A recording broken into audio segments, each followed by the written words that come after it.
जली को आग कहते हैं, बुझी को राख कहते हैं, और जो साइंस जैसे खतरनाक सब्जेक्ट को आसान बना दे उसे प्रशांत किराड़ कहते हैं। सो हाय एवरीवन, मैं हूं आप सभी का अपना प्रशांत भैया और लेकर आ गया हूं क्लास 8th के अगले चैप्टर का वन शॉट।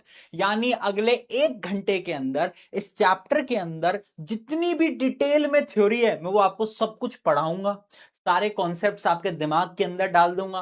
जितने भी इंपॉर्टेंट क्वेश्चंस हैं जो कि आपके स्कूल के periodic test, half yearlies, unit test के अंदर पूछे जा सकते हैं, वो सारे क्वेश्चंस आज मैं आपको करवा दूंगा। और इस लेक्चर को देखने के बाद आपको एनसीईआरटी तक पढ़ने की जरूरत नहीं पड़ेगी क्योंकि इस लेक्चर में एनसीईआरटी पूरी कवर्ड है। तो आज हम पढ़ रहे हैं साइंस का chapter number 2, that is the invisible living world beyond our naked I.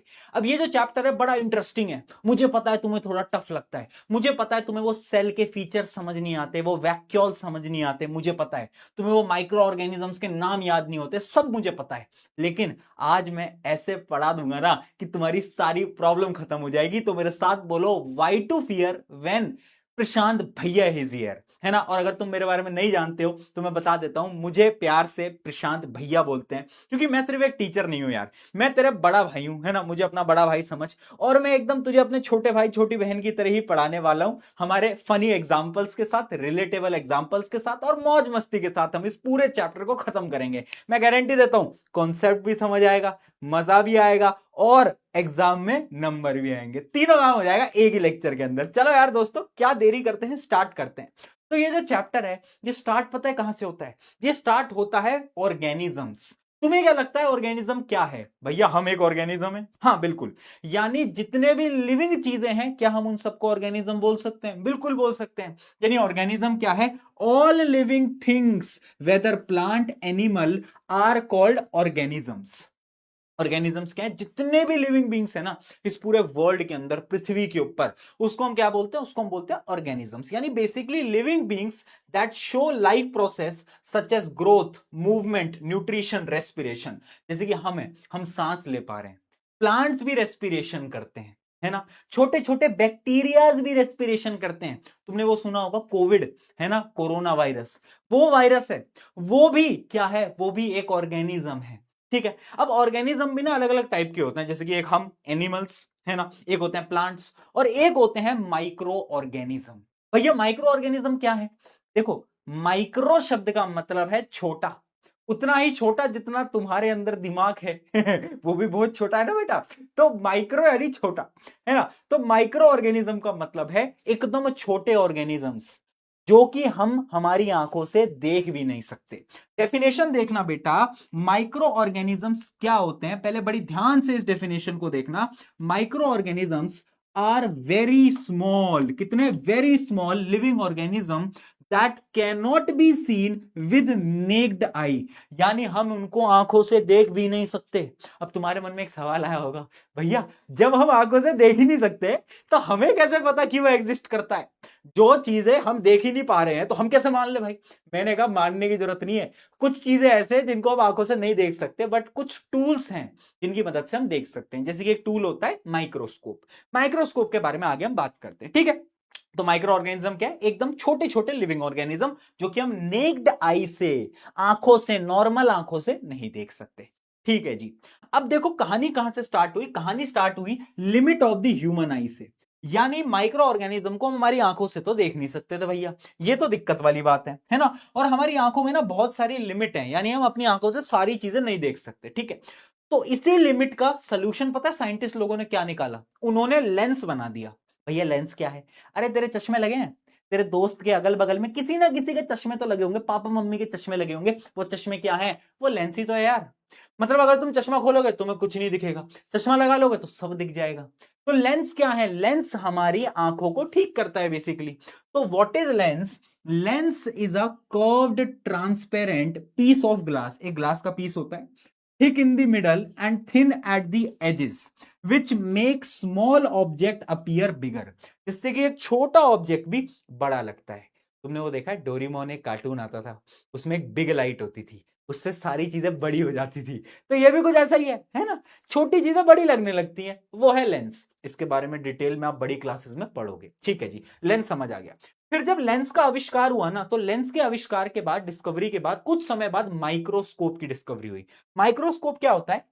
Microscope is a tool that help us see extremely tiny things that cannot be seen with a naked eye। यानी बहुत छोटी चीजें जो कि हम lens से भी नहीं देख सकते थे, उस चीजों को देखने के लिए हमने क्या बनाया? एक टूल बनाया। कुछ इस प्रकार से टूल दिखता है, आपकी स्कूल की जो लैब्स होती हैं उनमें टूल रखा भी गया होगा, है ना। कभी टीचर से पूछना कि सर मैम वो माइक्रोस्कोप कहाँ है, वो आपको दिखाएंगे। तो माइक्रोस्कोप कुछ इस प्रकार से दिखता है। इसकी डिस्कवरी क्यों हुई थी? क्योंकि हमें छोटे छोटे ऑर्गेनिजम्स को देखना था, हमें माइक्रो ऑर्गेनिजम्स को देखना था, और यहीं से डिस्कवरी हुई किसकी बेटा? माइक्रोस्कोप की। ठीक है, माइक्रोस्कोप की। और इसकी मदद से हम इनविजिबल लिविंग वर्ल्ड्स को देख पाते हैं, है ना। उन चीजों को जिनको हम आंखों से नहीं देख सकते, वो हम माइक्रोस्कोप से देख पाएंगे। ठीक है दोस्तों, अब बेसिकली इस चैप्टर को हम शुरुआत करने जा रहे हैं एक एक्टिविटी के साथ। पहली एक्टिविटी बहुत सिंपल है इस चैप्टर की, बड़ी आसान सी एक्टिविटी है। उस एक्टिविटी में क्या है देखो, मैं थोड़ी सी आपको एक इमेज दिखाता हूं। उस एक्टिविटी में क्या बोला है? एक फ्लास्क। ये क्या है बेटा? ये एक फ्लास्क है। फ्लास्क समझते हो क्या? फ्लास्क समझते हो क्या? फ्लास्क, फ्लास्क क्या होता है? एक राउंड ग्लास का एक ऑब्जेक्ट है। ठीक है, एक राउंड ग्लास का एक ऑब्जेक्ट है, और इस ऑब्जेक्ट के अंदर हमने पानी भर दिया है, पानी भर दिया। ठीक है, और जब पानी भरा ना, और आप अपनी एक नोटबुक या फिर एक बुक लेके आना और ऐसे देखना, मतलब बीच में फ्लास्क रख दिया, उधर नोटबुक रख दी, तो नोटबुक में जो चीजें लिखी होंगी ना, वो आपको बड़ी दिखाई देंगी, बड़ी दिखाई देंगी। तो ये किसका एग्जाम्पल है? ये एक लेंस का ही तो एग्जाम्पल है। लेंस भी तो ये करता था, चीजों को बड़ा कर देता था। तो ये बड़ी बेसिक सी एक्टिविटी है हमारी। देखो मैं ना लेक्चर्स के अंदर एक्टिविटीज भी कवर कराता हुआ चलूंगा, टेंशन मत लो। तो इस एक्टिविटी का एम क्या था? To see how water filled flask make letter appear bigger, यानी लेटर बड़े कैसे होते हैं। इसकी ऑब्जर्वेशंस क्या आएंगी? द लेटर अपीयर लार्जर, बड़े होने लगते हैं लेटर, हमें बड़े लगने लगते हैं। ठीक है, रीजन क्या है? The water filled flask act like a magnifying glass, यानी ये जो फ्लास्क है ये एक मैग्नीफाइंग ग्लास की तरह काम करने लगता है, जिससे कि हमें चीजें बड़ी लगने लगती हैं। ठीक है, तो इसका कंक्लूजन क्या है?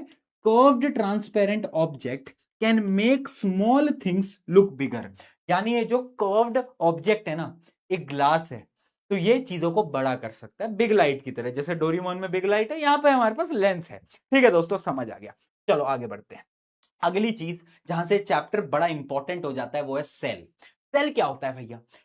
सेल की एक सबसे बेसिक डेफिनेशन देखना बेटा, बड़े ध्यान से फोकस करेंगे। Cell is the basic structural and functional unit of all living organism, यानी जितने भी ऑर्गेनिज्म जो कि जिंदा हैं, जिनमें जान है, तुम में अरे भाई कहां है मोटिवेशन? जोश मीटर अपना हाई रखो। ठीक है, जब यहां पर तेरा टीचर, तेरा बड़े भाई की एनर्जी इतनी ज्यादा है, तो तुम्हारी एनर्जी तो मुझसे 110 टाइम्स ज्यादा होनी चाहिए। तो अपना जोश मीटर, अपना एनर्जी मीटर एकदम हाई रखना है पूरे लेक्चर के अंदर। ठीक है, तो क्या है, जैसे हमारे अंदर जान है, हम लिविंग ऑर्गेनिज्म है, तो जितने भी लिविंग ऑर्गेनिज्म है वो सब मिलके किससे बने? सेल से। तो सेल सबसे छोटी चीज है जिससे कि हम बने हैं। ठीक है, तो सेल क्या है? Is a basic structural and functional unit of a living organism, very important. ठीक है, जितने भी लिविंग ऑर्गेनिज्म है, चाहे वो प्लांट हो, एनिमल हो, माइक्रो ऑर्गेनिजम्स हो, सब किससे बने? सेल से बने। अब तुम्हारे मन में एक सवाल आ रहा होगा, भैया एक बात बताओ, ये सेल की डिस्कवरी किसने करी थी? तो आज से बहुत साल पहले, है ना, सदियों सदियों पहले। कितने सदियों पहले? तो भाई एक साइंटिस्ट थे रॉबर्ट हुक। क्या नाम था इनका? रॉबर्ट हुक जी। रॉबर्ट हुक जी ने एक डिस्कवरी करी। देखो तुमने एक चीज नोट करी कि यार जो पुराने जमाने के साइंटिस्ट होते थे ना, उनका नाम रॉबर्ट बड़ा होता था। जैसे आजकल लड़कों में नाम ये क्या होता है? मोहित, है ना। लड़कियों में नाम अदिति, ये बहुत होता है। वैसे उस समय पे ना रॉबर्ट नाम बहुत चलता था। तो इनका नाम था रॉबर्ट हुक। इन्होंने 1665 में एक किताब पब्लिश करी, और उस किताब का नाम क्या था? माइक्रोग्राफिया। माइक्रोग्राफिया 1665 के अंदर। ठीक है, इस किताब में इन्होंने बताया कि इन्होंने ना एक माइक्रोस्कोप बनाया था। इन्होंने एक सिंपल सा माइक्रोस्कोप बनाया था जिससे कि इमेज को बहुत बड़ा कर सकते थे। ठीक है, तो इन्होंने क्या बोला? He used a microscope to observe tiny things that people had never seen before. His microscope made object look 200 to 300 times bigger, यानी बड़ी कर देता था वो चीजों को। ठीक है, तो इन्होंने क्या करा, एक जो पेड़ होता है, पेड़, पेड़ का जो तना होता है, पेड़ की जो छाल होती है, समझते ना, पेड़ का जो भारी पार्ट होता है, उस भारी पार्ट को निकाला, और उस भारी पार्ट को, मतलब वो जो छोटा सा उसका टुकड़ा लिया और उसको अपने माइक्रोस्कोप के अंदर डाला। ठीक है, तो जब उन्होंने उसको माइक्रोस्कोप के अंदर डाला, तो उन्होंने क्या देखा? ध्यान से देखना। Hook observed a thin slice of cork. Cork क्या है? कॉर्क वही है, वो जो प्लांट का जो छोटा सा टुकड़ा है उसको हम कॉर्क बोलते हैं, ठीक है। He saw many small empty spaces arrange like a Honey comb. यानी उन्होंने एक स्ट्रक्चर देखा जो कि हनी कॉम्ब जैसा होता है। हनी कॉम्ब जैसा स्ट्रक्चर यानी कुछ इस प्रकार सा, है ना। मैं अभी आपको आगे दिखा भी दूंगा, ठीक है। हनी कॉम्ब जैसा स्ट्रक्चर देखा और उन्हीं को उसने क्या बोला, he called each small space a cell. यानी उस स्पेस को उन्होंने क्या बोला? सेल बोल दिया। क्या बोल दिया बेटा? सेल बोल दिया। तो रॉबर्ट हुक जी कौन थे? इन्होंने सेल को नाम दिया था। इन्होंने डिस्कवरी करी थी सबसे पहले 1665 के अंदर। तो एक डायग्राम मैं आपको दिखाता हूं, उससे आपको क्लैरिटी मिलेगी कि देखो उन्होंने ऐसे, ये जो पेड़ का जो ऊपर का पार्ट होता है इसको हम क्या बोलते हैं? पेड़ की हिंदी में हम छाल बोलते हैं पेड़ की, है ना, इंग्लिश में कॉर्क बोलते हैं। इसको उठाया और इसको अपने ऐसे माइक्रोस्कोप के अंदर रखा, और जब रखा तो कुछ इस प्रकार से इमेज, ये इमेज विजिबल है, हाँ, तो ये जो इमेज है कुछ इस प्रकार से उन्हें दिखाई दिया। अब वो खुश हो गए और इन्हीं को उन्होंने क्या बोल दिया? सेल बोल दिया। तो सेल की डिस्कवरी किसने करी थी? रॉबर्ट हुक ने। एमसीक्यू में पूछा जा सकता है, ठीक है जी। बट इन्होंने ना प्लांट का वो वाला पार्ट लिया था जो कि एक तरीके से डेड है। प्लांट का जो बाहर का पार्ट होता है वो डेड होता है, तो उन्होंने डेड सेल की डिस्कवरी करी थी, उन्होंने लिविंग सेल की डिस्कवरी नहीं करी थी। उसके कुछ सालों बाद एक नए साइंटिस्ट आए और उन साइंटिस्ट का नाम है Antonie van Leeuwenhoek. Antonie van Leeuwenhoek. एक तो यार इनके नाम इतने गंदे, रमेश, सुरेश, ऐसे नाम रख लेते ना, याद हो जाते।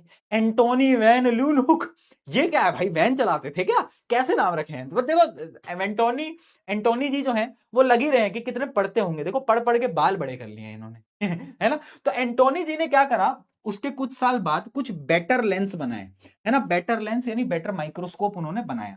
फिर उन्होंने क्या करा, उन्होंने लिविंग ऑर्गेनिज्म जैसे एक बैक्टीरिया, उसको देखा माइक्रोस्कोप में और उन्होंने एक लिविंग सेल की डिस्कवरी करी, ठीक है। He was the first person to clearly see and describe tiny living things. He observed tiny organism like bacteria. He also observed blood cell, यानी हमारे ब्लड के अंदर जो सेल्स होते हैं वो भी ऑब्जर्व करा और बैक्टीरिया को भी इसने माइक्रोस्कोप में रख के ऑब्जर्व करा, ठीक है। तो एंटोनी वैन ल्यूनहुक को हम क्या बोलते हैं? Father of microbiology. क्यों बोलते हैं फादर ऑफ माइक्रोबायोलॉजी? क्योंकि यार ये वो हैं जिन्होंने लिविंग सेल की डिस्कवरी करी। अगर क्वेश्चन में पूछा जाए कि सेल की डिस्कवरी किसने करी? Robert Hooke. और लिविंग सेल की किसने करी? Antonie van. याद रहेगा? याद रहेगा? मुझे पता है थोड़ा कंफ्यूजिंग है, बट याद तो करना पड़ेगा, है ना। याद तो तुम्हें करना ही, और कोई ऑप्शन नहीं है। पेपर तुम्हारी मम्मी थोड़ी ना देने आएंगी। तुमने एक चीज नोट करी कि अपन सबकी जो मम्मी होती है वो चीज ढूंढ लेती है जो कि हमें मिलता नहीं है। एक बार क्या हुआ कि मैं किचन में चला गया था, मैंने सोचा आज चाय बनाऊंगा मैं, तो मैं चाय बनाने गया। मैं 15 मिनट तक परेशान कि यार वो चाय पत्ती कहाँ है, वो चीनी कहाँ है, और मैं ढूंढ रहा हूँ ढूंढ रहा हूँ ढूंढ रहा हूँ। और मुझे लगा खत्म हो गया, मुझे गुस्सा आ गया कि आज तो मैं आया चाय बनाने के लिए और आज चाय पत्ती खत्म हो गई, चीनी मैंने, मम्मी क्या कर रहे हो, चाय पत्ती नहीं, चीनी नहीं है। मम्मी आई स्वैग में, मैंने बोला क्या नहीं मिल रहा? मैंने कहा मम्मी चाय पत्ती और चीनी। मम्मी ने कहा है? मम्मी ने एक हाथ से चाय पत्ती निकाल दी, दूसरे से चीनी निकाल दी। मैंने कहा 1 मिनट, इतनी देर से मैं ढूंढ रहा हूं, मुझे तो नहीं मिला, आपको कैसे मिल गया? तो मम्मी लोगों का लेवल होता है ना। तुम नोट करा, जो तुम्हें नहीं मिलता वो मम्मी को मिल जाता है 2 सेकंड के, है ना। हाँ, पर पेपर तुम्हें ही देना है, मम्मी नहीं देंगी, तो प्लीज पढ़ो, ठीक है। तो इनको क्या बोलते थे? फादर ऑफ माइक्रोबायोलॉजी, ठीक है जी, बहुत बढ़िया, इतना समझ में आ गया। चलो सेल समझ में आ गया, सेल की डिस्कवरी किसने करी ये समझ में आ गया। चलो अब पता है, अगर बहुत सारे सेल्स को मैं आपस में जोड़ दूं, ग्रुप बना दूं, तो उसको मैं पता है क्या बोलता हूं? उसको मैं टिश्यू बोलता हूं। फॉर एग्जाम्पल तुम अकेले हो, तुम तो सिंगल ही हो, सिंगल ही रहोगे, वो खैर अलग बात है। अगर तुम्हारे साथ 4-5 दोस्त जुड़ जाएं तो एक ग्रुप बन जाएगा। क्या बन जाएगा? ग्रुप बन जाएगा। सिमिलरली सेल अगर जुड़ जाएं तो वो टिश्यू बना लेते हैं, ठीक है। The group of similar cell working together, है ना। जैसे कि तुम्हारे 5 दोस्त और तुम सब मिलके ग्रुप बना लेते हो, है ना, और तुम एक ही चीज पे काम कर रहे हो। सिमिलरली ये जो सेल है ये एक साथ काम करते हैं, इनको हम टिश्यू बोलते हैं। अब इमेजिन करो तुम्हारा जो ग्रुप है वो ऐसे 4 ग्रुपों के साथ और जुड़ गया, और जुड़ के तुमने एक पूरी क्लास बना दी, क्लास 8th बना दी, है ना, तुम्हारे स्कूल की क्लास 8th बना दी। सिमिलरली जब टिश्यूज जुड़ते हैं तो वो ऑर्गन बनाते हैं। जैसे आपकी बॉडी में ऑर्गन है ना, लिवर, किडनी, क्या कह रहे हो, किडनी आईफोन लेने के लिए भेज दी, तो मतलब अलग अलग तरीके के ऑर्गन्स होते हैं, ठीक है। The group of different tissues working together, तो वो क्या बनाते हैं? ऑर्गन। अब जब ऑर्गन कंबाइन होते हैं तो पता है क्या बनाते हैं? Organ system. फॉर एग्जांपल तुम्हारी जब क्लासेस कंबाइन होती हैं तो वो क्लासेस क्या बनाती है? पूरा का पूरा स्कूल बनाती हैं, ठीक है। तो group of organ working together to perform a function, है ना। हमारी बॉडी में अलग अलग ऑर्गन सिस्टम्स होते हैं, ठीक है, जैसे डाइजेस्टिव सिस्टम होता है वगैरह वगैरह, ठीक है। और जब सारे ऑर्गन सिस्टम आपस में कंबाइन होते हैं तो क्या बनता है, एक ऑर्गेनिज्म बनता है, यानी हम बनते हैं, ठीक है, अ कंप्लीट लिविंग बीइंग। तो स्टार्ट कहां से हुई कहानी, एक छोटे से सेल से, सेल आपस में जुड़ा, जुड़ के बन गया टिश्यू, टिश्यू जुड़ा क्या बना, organ, organ organ system, organ system क्या बन गया, अरे बोल दो, living organism. And this is very important, बड़ी क्लासेस में जो पूरा फ्लो है ना, इसके बारे में आप डिटेल में जानोगे, बट अभी के लिए इतना इनफ है। डन है, समझ में आ रहा है, फोकस फोकस, ठीक है जी, बहुत बढ़िया, बहुत बढ़िया। आगे बढ़ते हैं, अब बात करते हैं कि भैया ये जो सेल है ना, सेल, ये सेल ना, क्या हर ऑर्गेनिज्म के पास बराबर सेल होते हैं, मतलब आपके पास, मेरे पास, सबके पास क्या बराबर सेल है, मैंने कहा नहीं। एक्चुअली में ऑर्गेनिज्म दो प्रकार के होते हैं, एक होते हैं जिनके पास सिर्फ एक ही सेल है, कुछ ऑर्गेनिज्म होते हैं जो कि सिर्फ एक ही सेल से बने होते हैं, और कुछ ऑर्गेनिज्म होते हैं जो कि एक से ज्यादा सेल से बने होते हैं, ठीक है। तो ऑर्गेनिज्म दो प्रकार के होते हैं, एक होते हैं यूनिसेलुलर ऑर्गेनिज्म, ये जो शब्द है ना यूनि, इसका मतलब है सिंगल, है ना, जैसे तुम सिंगल, वैसे यूनि का मतलब भी सिंगल बेटा। यूनिसेलुलर ऑर्गेनिज्म यानी सिंगल सेल्ड ऑर्गेनिज्म, ऑर्गेनिज्म जिनके पास एक सेल होता है अकेला, ठीक है। Are they living organism whose body is made up of only one cell. इसके एग्जाम्पल क्या होते हैं, कुछ बैक्टीरियाज होते हैं, अमीबा, अमीबा के बारे में आगे मैं बात करूंगा, पैरामीशियम, यीस्ट, इसके बारे में भी मैं, सबके बारे में आगे मैं बात करूंगा डिटेल में, अभी आपको घबराना नहीं है, बस एग्जाम्पल याद कर लेना है, ठीक है जी। अब बात करते हैं मल्टी सेलुलर ऑर्गेनिजम्स। तो ऑब्वियस सी बात है, नाम से समझ आ रहा है, living organism that is made up of more than one type of cell, है ना, जैसे कि हमारे अंदर बहुत सारे सेल है भैया, ठीक है। Are the living organism whose body is made up of the many cell, example human, animal and plant, ठीक है। इतना क्लियर है क्या, इतना क्लियर है क्या, बहुत सही, इतना समझ में आ गया। यानी ऑर्गेनिज्म भैया दो टाइप के हैं, एक तो है अकेला यूनिसेलुलर, एक मल्टीसेलुलर, ठीक है। हम मल्टीसेलुलर में आते हैं भैया, ठीक है, आगे बढ़ते हैं। अब एक मन में तुम्हारे सवाल आ रहा होगा कि ये जो सेल है, इसको हम बेसिक यूनिट ऑफ लाइफ क्यों बोलते हैं, डेफिनेशन बताई थी ना, फंडामेंटल, अरे भूल गए यार, तुम बड़ी जल्दी भूल जाते हो यार, बेसिक यूनिट ऑफ लाइफ क्यों बोलते हैं, इसके क्या रीजन है, ये क्वेश्चन आ जाएगा पेपर में, आंसर देखो फटाफट। इसके पीछे रीजन है, all living organism are made of one और मोर सेल, है ना, जितने भी ऑर्गेनिज्म है वो सब सेल से बने, या तो एक सेल या तो एक से ज्यादा सेल, ठीक है। Cell are smallest building block of the body, यानी सेल कंबाइन होता है, टिश्यू बनाता है, tissue organ, organ system, organism, ठीक है। Each cell has the part that help perform life function, जो सेल होता है उसी की वजह से हम फंक्शन कर पाते हैं, यानी आज अगर मैं मूव कर पा रहा हूं, that is because of a cell. तो भाई अगर सेल नहीं होगा ना तो कुछ नहीं होगा, तो सेल बहुत जरूरी है, ठीक है। In unicellular organism one cell perform a life process, unicellular में सिर्फ एक सेल होता है, वही सारे काम करता है, मल्टीसेलुलर में बहुत सारे सेल होते हैं, सबके अलग अलग काम होते हैं, ठीक है। उसके अलावा सेल को हम इसलिए, इसी सब रीजन की वजह से सेल को हम क्या बोलते हैं, cell is called basic unit of life, cell को हम क्या बोल रहे हैं बेटा, basic unit of life. I hope ये चीज समझ में आ गई होगी कि सेल को बेसिक यूनिट आखिर क्यों बोल रहे हैं, डन है, डन है, बहुत बढ़िया, बहुत बढ़िया दोस्तों, क्या बात है, इतनी चीज हमको समझ में आ चुकी है। आगे बढ़ते हैं। अब एक मन में मेरे सवाल आया कि यार ये जो सेल होते हैं, ये जो सेल होते हैं, क्या सारे सेल सेम है, या कोई सेल भैया छोटा होता है, कोई बड़ा होता है। तो देखो सेल में ना बहुत वेरिएशन है, कुछ सेल बहुत छोटे होते हैं, कुछ बहुत बड़े होते हैं। फॉर एग्जाम्पल, इस पूरे दुनिया का, है ना, वर्ल्ड का सबसे छोटा सेल पता है किसका है, तो नाम याद रखेंगे, माइकोप्लाज्मा। ये एमसीक्यू में पूछा जाता है, स्मॉलेस्ट सेल जो है वो क्या है, माइकोप्लाज्मा। अच्छा, सबसे लार्जेस्ट सेल कौन सा है, सबसे बड़ा सेल, तो सबसे बड़ा जो सेल है वो पता है किसका है, वो है ऑस्ट्रिच का जो एग होता है ना, एग, अंडा, ऑस्ट्रिच का अंडा होता है बड़ा सा, उसके अंदर का जो येलो वाला पार्ट होता है, इसको हम योक बोलते हैं, वो, तो ऑस्ट्रिच एग का जो योक होता है वो लार्जेस्ट सेल होता है। यानी सेल के डिफरेंट डिफरेंट साइज होते हैं। अब एक और सवाल आ गया भैया, एक बात बताओ, क्या सेल के अलग अलग शेप भी होती हैं, यानी कोई सेल ऐसा है, कोई सेल ऐसा है, कोई सेल ऐसा है, कोई सेल ऐसा है ऐसा कुछ है क्या, मैंने कहा हाँ, सेल इतना खतरनाक चीज है कि उनकी शेप भी अलग अलग होती है। देखो दोस्तों, तो जैसे मैं कुछ एग्जांपल देता हूं, मैं ह्यूमन के एग्जांपल देता हूं, हमारे जो मसल है ना, मसल, मसल, मसल से मसल के रख दूंगा तुमको, देख रहे हो, बॉडी बॉडी, तो मसल जो है ना उसकी शेप कैसी होती है, उसकी स्पिंडल शेप होती है, जो मसल सेल होते हैं उनकी स्पिंडल शेप होती है, स्पिंडल यानी ऐसी ऐसी, ये, इसको हम बोलते हैं स्पिंडल शेप, ठीक है। तो अगर मैं बात करूं मसल शेप की, तो उसकी शेप कैसी होती है, thin, flexible and spindle shaped, ठीक है। मसल सेल का काम क्या होता है, मूवमेंट, बॉडी का मूवमेंट कराना, ठीक है, हेल्प इन दी मूवमेंट। अगर मैं बात करूं नर्व सेल यानी न्यूरॉन, याद रखना बेटा हमारी बॉडी का, ह्यूमंस का सबसे लॉन्गेस्ट सेल कौन सा है? यही है लॉन्गेस्ट। हमारी ह्यूमन बॉडी का सबसे लंबा सेल है नर्व सेल या फिर न्यूरॉन। ठीक है, उसकी शेप कुछ इस प्रकार से होती है, मुझे पता है कुछ अजीब सा दिख रहा है बट ऐसा ही दिखता है। ठीक है, तो इसकी बहुत सारी ब्रांचेस होती हैं, इसकी शेप तुम देख सकते हो। इसका काम क्या होता है? इसका काम होता है carries messages quickly in the body. जो आपकी बॉडी अंदर से आपस में बातचीत करती है ना, अंदर कोई फोन तो लगा नहीं है, हेलो जी, हाँ जी, ऐसा तो नहीं हो रहा है। तो अगर दिमाग को पेट से बात करनी है, कैसे करेगा? इसकी मदद से। ठीक है, अगले बात करते हैं चीक सेल। चीक सेल, चीक के अंदर एक सेल होता है ना, उसकी शेप पता है कैसी होती है? उसकी शेप होती है पॉलीगन जैसी, थिन पॉलीगन, इस प्रकार से, ऐसी थिन पॉलीगन जैसी शेप होती है उनकी। ठीक है, इसका काम क्या होता है? Forms a protective lining inside the mouth, mouth के अंदर ये लाइनिंग बनाता है। ठीक है, अगर मैं प्लांट सेल की बात करूं तो प्लांट के जो सेल होते हैं वो रेक्टेंगुलर होते हैं, कुछ इस प्रकार से रेक्टेंगुलर होते हैं, ऐसे रेक्टेंगुलर होते हैं वो सेल। ठीक है, तो रेक्टेंगुलर होते हैं मेनली जो सेल होते हैं। और अब तुम ये बोलोगे कि भैया एक बात बताओ, हम नहीं मानते, हम नहीं मानते कि प्लांट सेल जो हैं वो रेक्टेंगुलर होते हैं, हमें तो प्रूव करके दिखाओ। तो इसी प्रूफ के लिए एनसीईआरटी में एक एक्टिविटी दी गई है, आ जाओ दोस्तों उस एक्टिविटी को देखते हैं, आ जाइए दोस्ती। तो क्या है एक्टिविटी 2.2? इसके अंदर हम क्या करने वाले हैं? To observe cell of an onion पील।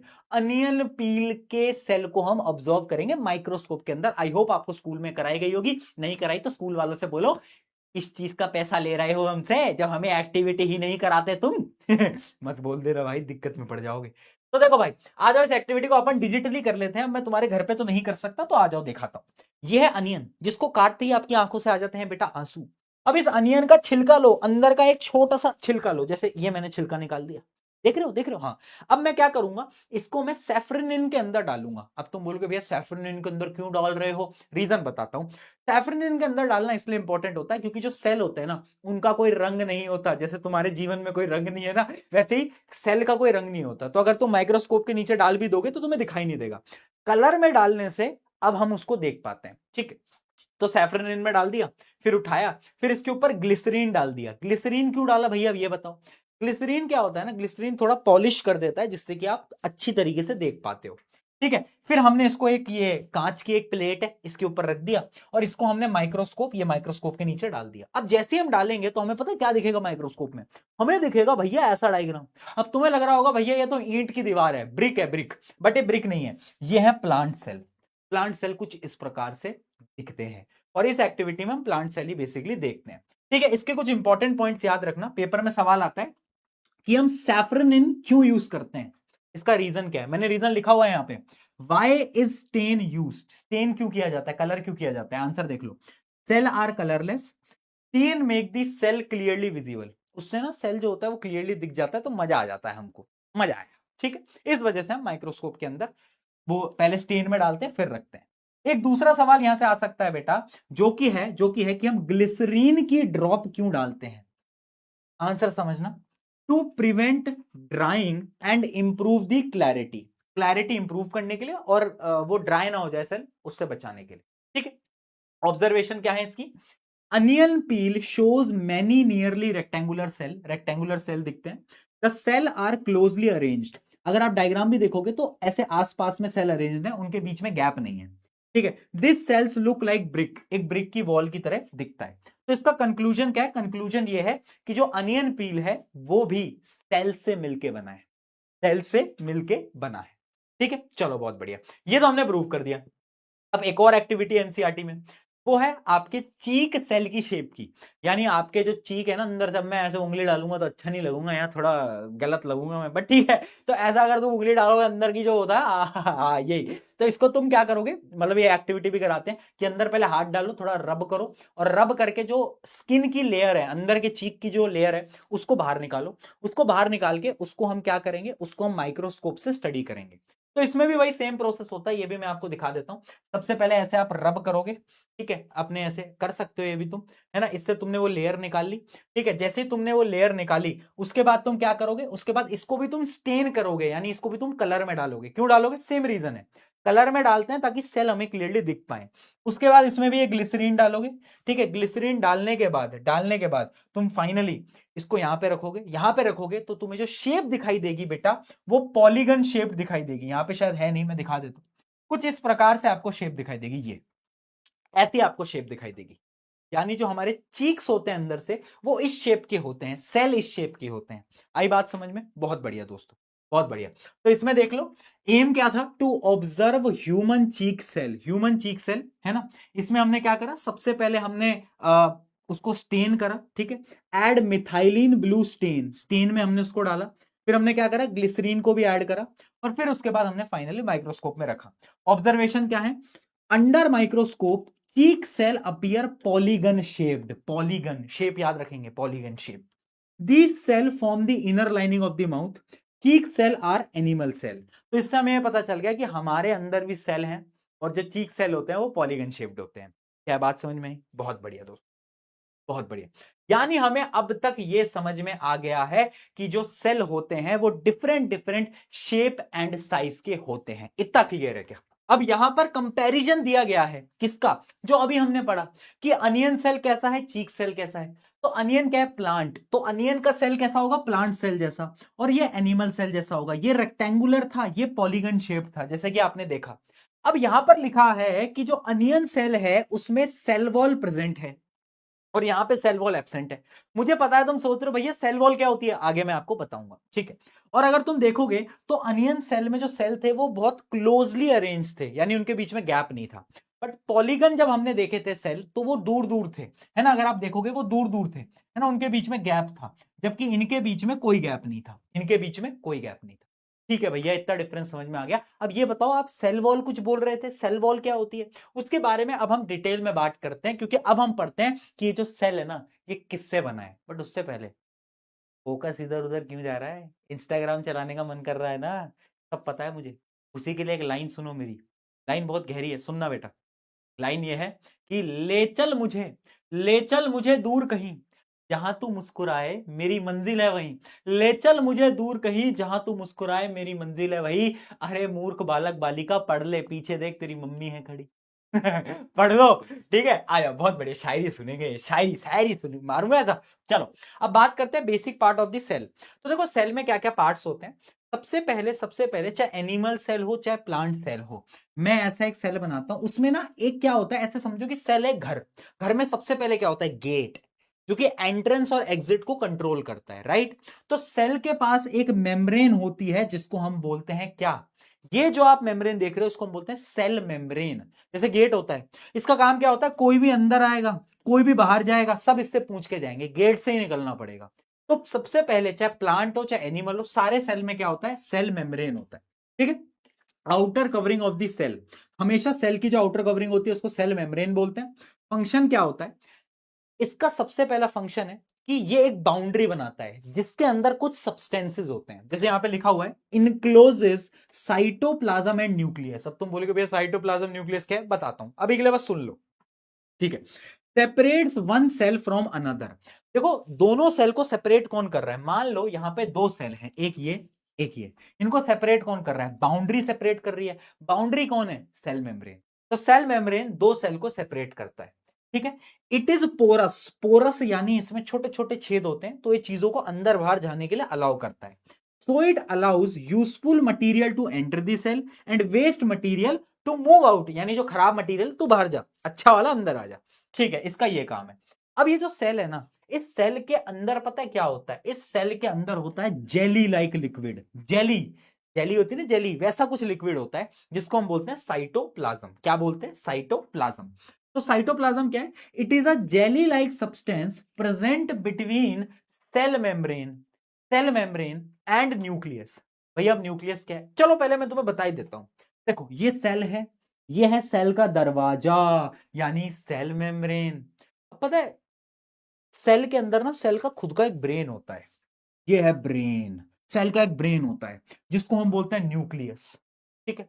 और सेल मेम्ब्रेन और न्यूक्लियस के बीच में जो लिक्विड होता है, जो जेली लाइक लिक्विड है, जो कि यहां प्रेजेंट होगा, उसको हम क्या बोलेंगे, उसको हम बोलेंगे साइटोप्लाज्म, ठीक है। क्या बोलेंगे, साइटोप्लाज्म। ठीक है, बहुत बढ़िया। तो क्या है, it is a jelly like substance present between cell membrane and nucleus. ठीक है, अगला पॉइंट देखो, इसके फंक्शन क्या है, कंटेन्स अदर सेल कंपोनेंट। अब देखो सेल के अंदर ना बहुत छोटे छोटे पार्टिकल्स होते हैं, कुछ कंपोनेंट्स होते हैं, कुछ कंपोनेंट्स के बारे में हम अभी पढ़ेंगे भी। उन कंपोनेंट्स का अपना अपना काम होता है ना। जैसे कि यहाँ पे ना कुछ कुछ कंपोनेंट्स होते हैं, मान लो एक यहाँ है, एक यहाँ है, एक यहाँ है, एक यहाँ है, एक यहाँ है, अलग अलग जगह पे अपने अपने कंपोनेंट होते हैं। तो सारे कंपोनेंट कहां पर हैं, वो साइटोप्लाज्म के अंदर पड़े हुए हैं, चिल कर रहे हैं, एंजॉय कर रहे हैं। ठीक है दोस्तों, बहुत बढ़िया। Contain other cell components, contain important compounds like carbohydrate, protein, fats and mineral. इतना भी इंपॉर्टेंट मटेरियल है ना जिससे कि सेल की डेवलपमेंट होगी, वो सब ये लेके बैठा होता है। ठीक है, most life processes take place here. Cell के अंदर जितने भी फंक्शन होंगे वो सारे के सारे यही होंगे, इसी लिक्विड के अंदर होंगे, जेली लाइक सब्सटेंस के अंदर होंगे, जो कि है साइटोप्लाज्म। समझ में आया साइटोप्लाज्म क्या है और काम क्या है। ठीक है भैया, आपने ना वो न्यूक्लियस बताया था, पर वो न्यूक्लियस ना समझ नहीं आया, उसको थोड़ा डिटेल में बताओ। तो आ जाओ बताते हैं। अब न्यूक्लियस को ना ब्रेन बोलते हैं, सेल का दिमाग। क्यों? क्योंकि ये सेल को कंट्रोल करता है बेटा। जैसे ये तुम्हें कंट्रोल करता है, वैसे ही ब्रेन जो है, न्यूक्लियस पूरे सेल को कंट्रोल करता है। और न्यूक्लियस इतना इंपॉर्टेंट है ना कि न्यूक्लियस के पास खुद की एक मेम्ब्रेन होती है। ऐसे समझो, एक तो तुम्हारे घर का गेट और फिर एक तुम्हारे रूम का गेट, जिससे कि तुम्हारे रूम की एंट्रेंस एग्जिट है। ठीक है, तो क्या है न्यूक्लियस, क्या होता है nucleus? Is a round structure present inside the cell. It is also covered by a thin membrane. इसके पास खुद की एक मेम्ब्रेन होती है बेटा। इसका फंक्शन क्या होता है? It controls and regulates all activities of the cell. जो भी होगा इससे पूछ के ही होगा, इसके बिना नहीं होगा। ठीक है, it also regulates growth of the cell. Growth कराने का भी इसका काम होता है। इसलिए न्यूक्लियस को हम क्या बोलते हैं? Control centre of the cell. MCQ में पूछा जा सकता है, वेरी इंपॉर्टेंट। एमसीक्यू में डायरेक्टली ये आ जाएगा। ठीक है, अब एक इंपॉर्टेंट पॉइंट देखो दोस्तों, होता क्या है ना कि जो ऑर्गेनिजम्स हैं, न्यूक्लियस सबके पास होता है, प्लांट हो चाहे एनिमल हो। लेकिन जो छोटे छोटे माइक्रो ऑर्गेनिज्म होते हैं ना, उनमें से कुछ माइक्रो ऑर्गेनिज्म बेचारों के पास न्यूक्लियस ही नहीं होता। उनके पास न्यूक्लियस नहीं होता, उनके पास एक अलग चीज होती है जिसको हम क्या बोलते हैं? उसको हम बोलते हैं न्यूक्लियोइड। क्या बोलते हैं? न्यूक्लियोइड। यहां लिखा हुआ है, bacteria cell genetic material lies in the region called nucleoid. उनके पास न्यूक्लियस नहीं होता, उसको हम न्यूक्लियोइड बोलते हैं, क्योंकि बहुत छोटे हैं ना बेचारे। ठीक है, बहुत बढ़िया। अब भैया एक सेल वॉल नाम की चीज होती है, जो आप कह रहे थे। देखो, हर एक सेल के पास सेल मेम्ब्रेन होगा, साइटोप्लाज्म होगा और न्यूक्लियस होगा, क्लियर। लेकिन जो प्लांट सेल होता है उसके पास एक एक्स्ट्रा चीज होती है। जैसे एक तो तुम्हारे घर का दरवाजा, और मान लो मैंने तुम्हारे घर के दरवाजे के सामने सिक्योरिटी गार्ड खड़ा कर दिया। ऐसे ही प्लांट सेल के पास एक एक्स्ट्रा सिक्योरिटी होती है, जिसको हम बोलते हैं सेल वॉल। क्या बोलते हैं बेटा? Cell wall. ये एक एक्स्ट्रा लेयर होती है। जैसे कि मान लो ये सेल मेम्ब्रेन है, इसके ऊपर एक लेयर होगी जिसको मैं बोलूंगा सेल वॉल। सिर्फ प्लांट के पास होती है सिक्योरिटी, सबके पास नहीं होती भैया, सिर्फ प्लांट को दी गई है। ठीक है, तो it is an extra outer layer present outside the cell. Cell के बाहर होता है, सेल मेम्ब्रेन के बाहर होता है, सिर्फ प्लांट सेल में, याद रखना। अब इसका फंक्शन क्या है? देखो, प्लांट बेचारा मूव नहीं कर सकता भाई, तो उसको बचाएगा कौन? ये बचाएगा। ठीक है, cell wall is present outside the cell membrane. It gives strength and rigidity to the plant cell. Very important. Cell wall का मेन काम होता है स्ट्रेंथ देना और रिजिडिटी यानी टफनेस देना। ठीक है, because of the cell wall plant cell look firm and compactly arrange. अगर आपने वो डायग्राम देखा होगा प्लांट सेल का, तो प्लांट सेल कैसे थे? ऐसे आसपास में थे, आसपास में थे, है ना, एकदम क्लोज क्लोज थे। क्यों? क्योंकि जो सेल वॉल होती है वो उसको दबा के रखती है, जिसकी वजह से जो सेल होते हैं, मतलब जो एक सेल होता है वो कॉम्पैक्टली अरेंज्ड होता है। ठीक है जी, because of the cell wall plant cell look firm and compactly arrange, यानी आपस में पास पास होते हैं। ठीक है, समझ आया?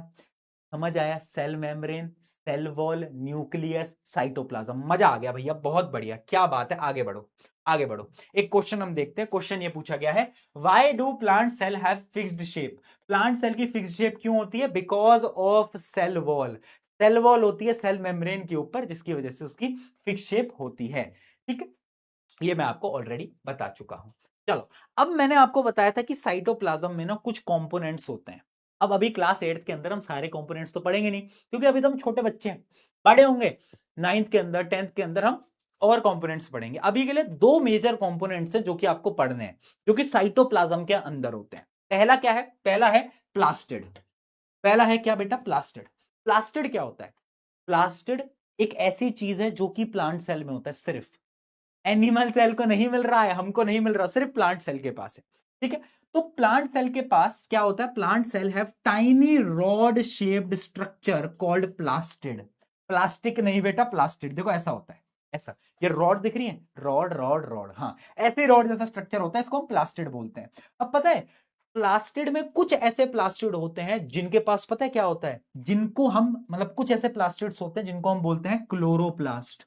अब ये क्लोरोप्लास्ट क्या है, ये वही क्लोरोप्लास्ट है जिसके पास वो ग्रीन पिगमेंट क्लोरोफिल होता है, क्योंकि तुम छोटी क्लासेस में पढ़ चुके हो क्लोरोफिल से क्या होता है, प्लांट अपना खाना बनाते हैं यानी फोटोसिंथेसिस करते हैं। ठीक है जी, क्लोरोप्लास्ट कंटेन क्लोरोफिल जो कि ग्रीन पिगमेंट होता है। Chlorophyll help plant in photosynthesis, very important.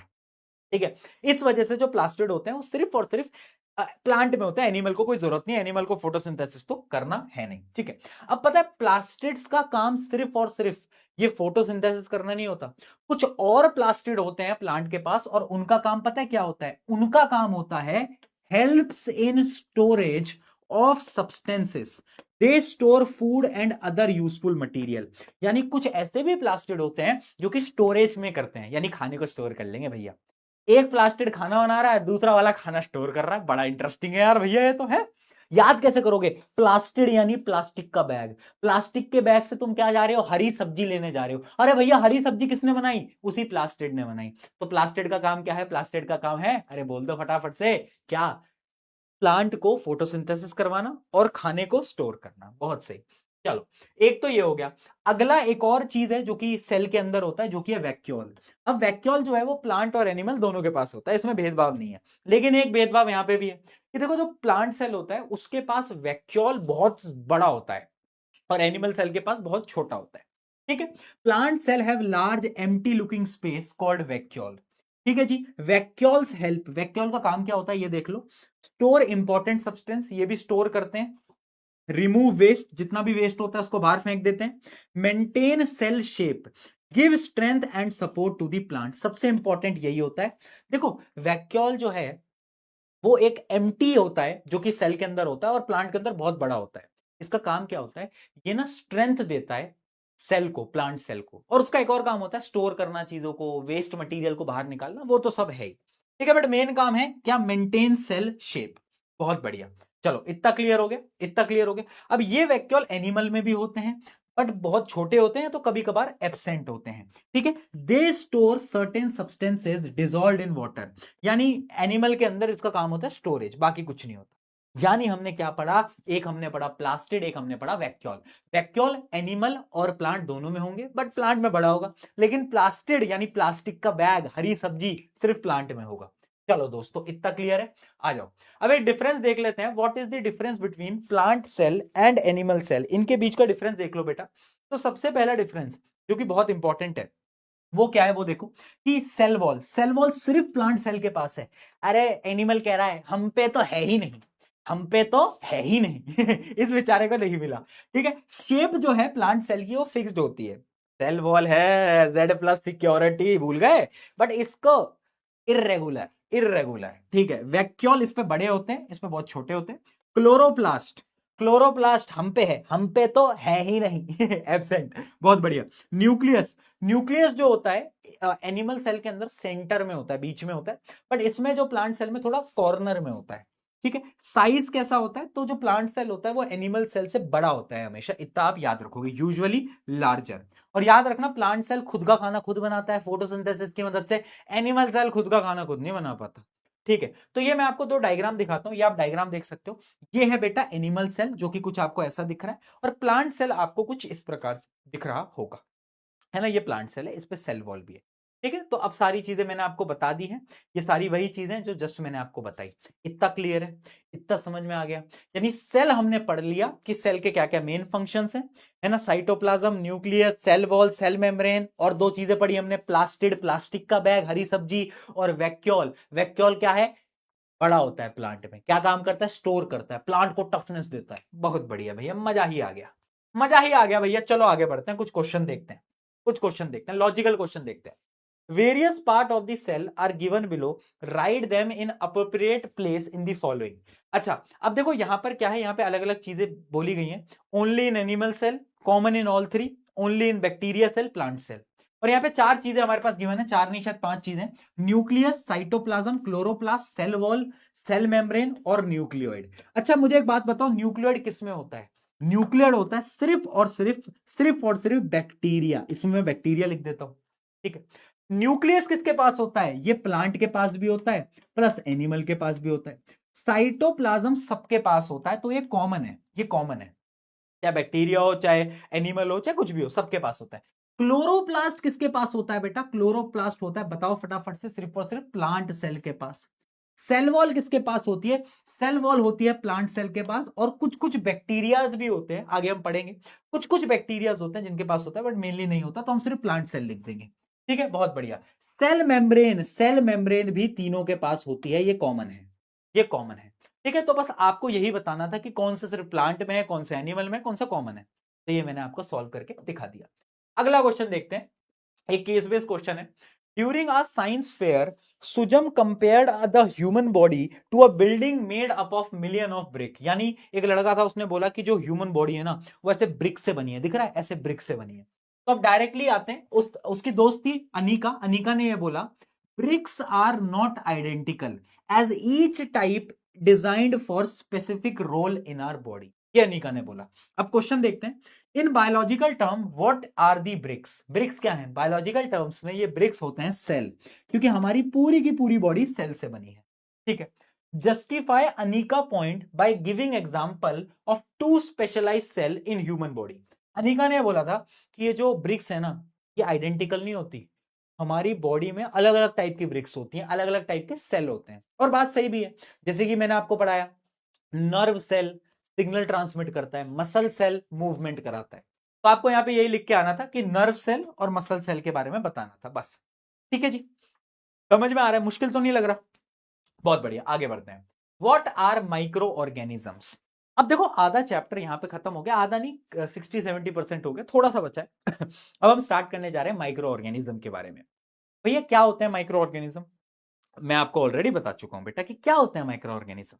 Micro organism वो छोटे छोटे ऑर्गेनिजम्स हैं जिनको कि हम आंखों से नहीं देख पाते, माइक्रोस्कोप लेके जाते हैं, है ना, है ना, माइक्रोस्कोप लेके जाते हैं, ऑब्वियस सी बात है, ठीक है। उसको हम बोलते हैं माइक्रो ऑर्गेनिज्म। इसकी डेफिनेशन मैं ऑलरेडी आपको लिखवा चुका हूं। अच्छा, बहुत बच्चे पूछ रहे हैं कि नोट्स कहाँ मिलेंगे, तो इसके जो नोट्स हैं या तो मैं डिस्क्रिप्शन में डाल दूंगा, या फिर हमने क्लास 8 का एक टेलीग्राम चैनल बनाया, वो जो टेलीग्राम चैनल है बेटा, उस पे आपको नोट्स वगैरह सब मिल जाएंगे, हैंड रिटन नोट्स सब मिल जाएंगे, टेंशन नॉट यार, सब दे दूंगा मैं तुम्हें। चलो, तो माइक्रो ऑर्गेनिज्म कितने टाइप के होते हैं, उनको थोड़ा सा क्लासिफाई कर लेते हैं। देखो, माइक्रो ऑर्गेनिजम्स ना 5 प्रकार के होते हैं, 5 टाइप्स के होते हैं। कौन कौन से? बैक्टीरिया, फंजाई, ये क्या है फंजाई, फिर आता है प्रोटोजोआ, फिर आता है एल्गी, और आता है लास्ट में वायरस। भैया याद कैसे करेंगे? एक ट्रिक बता दूं, ट्रिक बता दूं।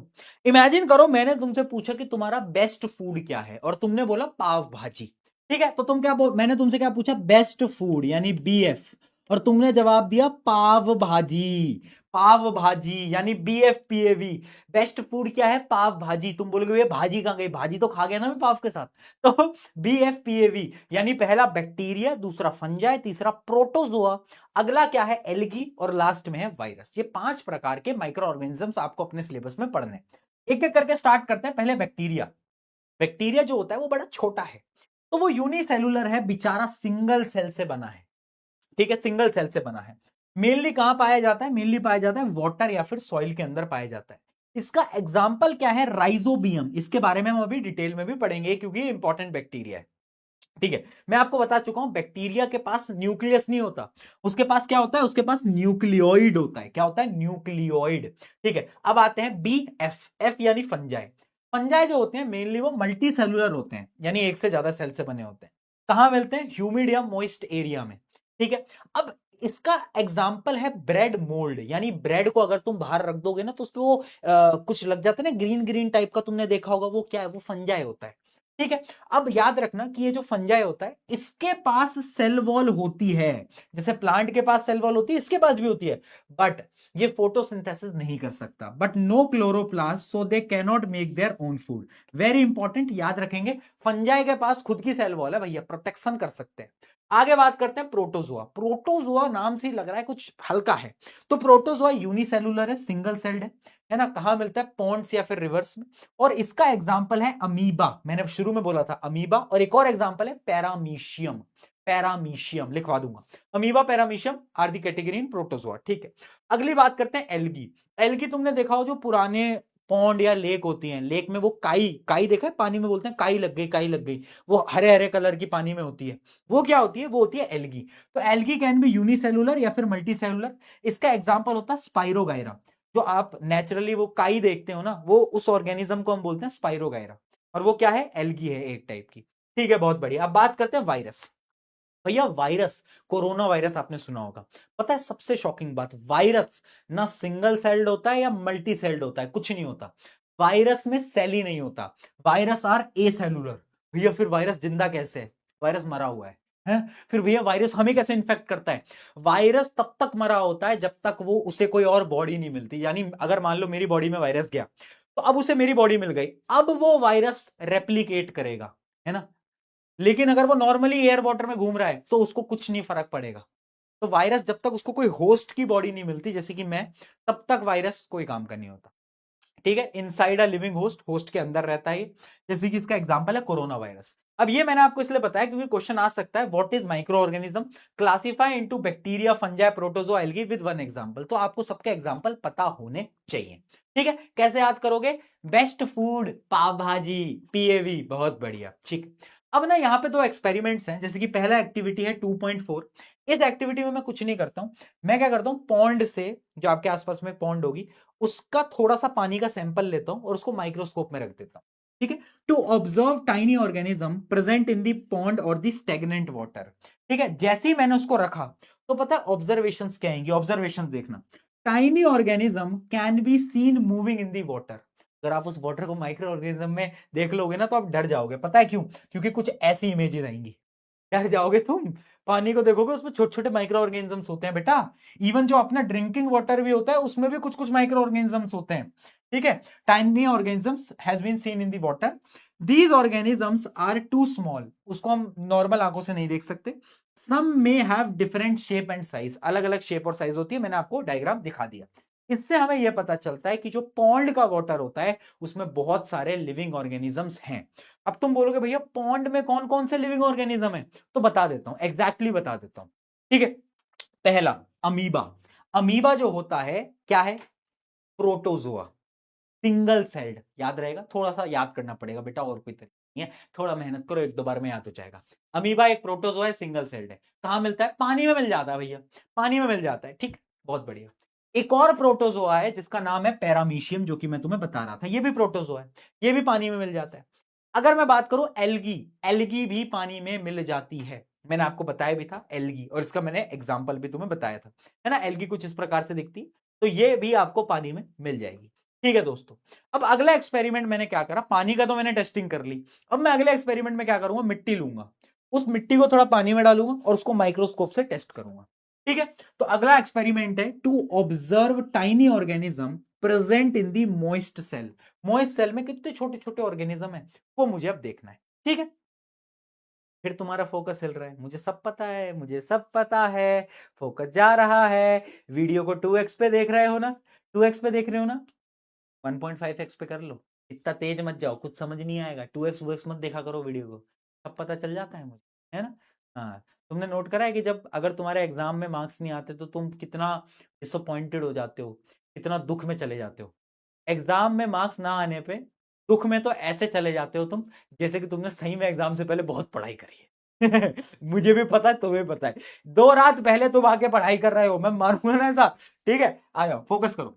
तो इसमें मैं क्या करूंगा, tiny organism present in the moist soil. तो इसमें ऑब्जर्वेशन क्या आएगी, यहां पर भी आएगा कि कुछ छोटे छोटे ऑर्गेनिजम्स मुझे दिखाई देंगे, जैसे कि ऐसे कुछ, ये देखो, जब माइक्रोस्कोप में रखा तो कुछ ऐसे ऑर्गेनिज्म, आई होप ये विजिबल होगा। ठीक है, कुछ इस प्रकार के ऑर्गेनिजम्स आपको दिखाई देने लगेंगे।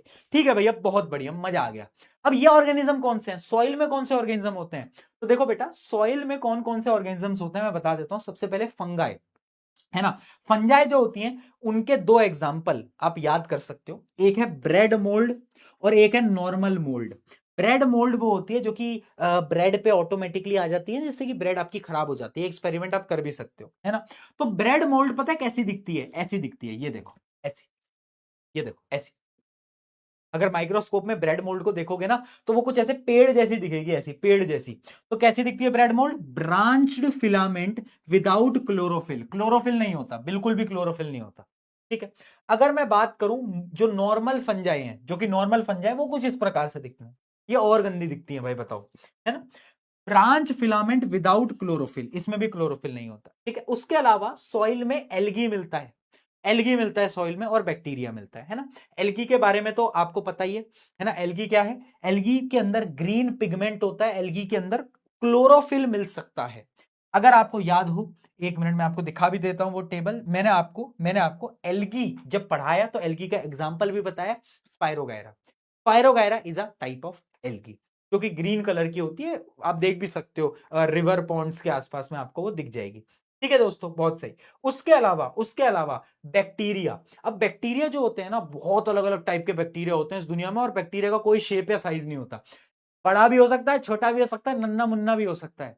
तो बैक्टीरिया स्पेरिकल हो सकते हैं, कॉमा हो सकते हैं, स्पाइरल हो सकते हैं। Bacteria can be of different shapes. हाँ, बैक्टीरिया अलग अलग शेप के हो सकते हैं। तो ये हमें सॉइल में मिल गया, ठीक है। क्या पढ़ाया मैंने? माइक्रो ऑर्गेनिज्म क्या होते हैं, समझ में आया। कितने टाइप के होते हैं बेटा माइक्रो ऑर्गेनिज्म, बताओ। बेस्ट फूड, पाव, पाव भाजी, ठीक है। बैक्टीरिया, फंजाई, पी से प्रोटोजुआ, याद रहेगा, भूलोगे तो नहीं ना, इन चीजों को भूलो मत, है ना। ए से एल्गी, वी से वायरस, ठीक है जी। चलो, अब एक बड़ा इंटरेस्टिंग क्वेश्चन है, why can viruses not reproduce in water और एयर? देखो, वायरसेस हवा या पानी में क्यों नहीं रिप्रोड्यूस कर पाते? वो जब तक बॉडी में नहीं जाते तब तक रिप्रोड्यूस नहीं करते, क्यों? क्योंकि viruses are acellular, cell ही नहीं होता बेचारों के पास, ठीक है। Virus are microscopic and acellular, cell ही नहीं होता। Virus multiply when they enter living cell, जब तक वो लिविंग सेल में नहीं जाएगा वायरस मल्टीप्लाई नहीं कर पाएगा। वेरी इंपॉर्टेंट, ठीक है दोस्तों। इसी से रिलेटेड एक क्वेश्चन भी आ चुका है, कि इस बेस क्वेश्चन में देखते हैं। During a viral outbreak, imagine करो कोरोना वायरस जब आया था, scientist collected water and air samples to detect virus. They observe that in some sample virus particle were inactive. यानी उन्होंने हवा से पार्टिकल्स ले लिए, एयर से ले लिए, वाटर से ले लिए, तो उन्होंने देखा कि एयर के अंदर वायरस के जो सैंपल्स थे वो एक्टिव ही नहीं थे, यानी वायरस एक्टिव ही नहीं थे। तो क्वेश्चन ये पूछ रहा है, explain why virus can not reproduce in such sample. Same answer, because viruses are acellular, cell ही नहीं है बेचारे के पास, क्या करेगा। What condition are necessary for them to become active again? तो जब तक उन्हें कोई लिविंग ऑर्गेनिज्म की बॉडी नहीं मिलती तब तक वो एक्टिव नहीं, ठीक है जी। बहुत बढ़िया, समझ में आ गया, आगे बढ़ते हैं। अब ना एक छोटी सी केस स्टडी है, एक प्राउड की चीज है, हमारे इंडियन साइंटिस्ट है ना, जिनका नाम क्या है, जिनका नाम है आनंदा मोहन चक्रवर्ती। ये जो है, इन्होंने एक ये बैक्टीरिया के ऊपर रिसर्च करते थे। तो इन्होंने क्या करा, he developed a special bacterium, एक स्पेशल बैक्टीरियम इन्होंने 1971 के अंदर डेवलप करा। और उसका काम क्या होता था, याद रखना, उसका काम होता था break down of oil spill.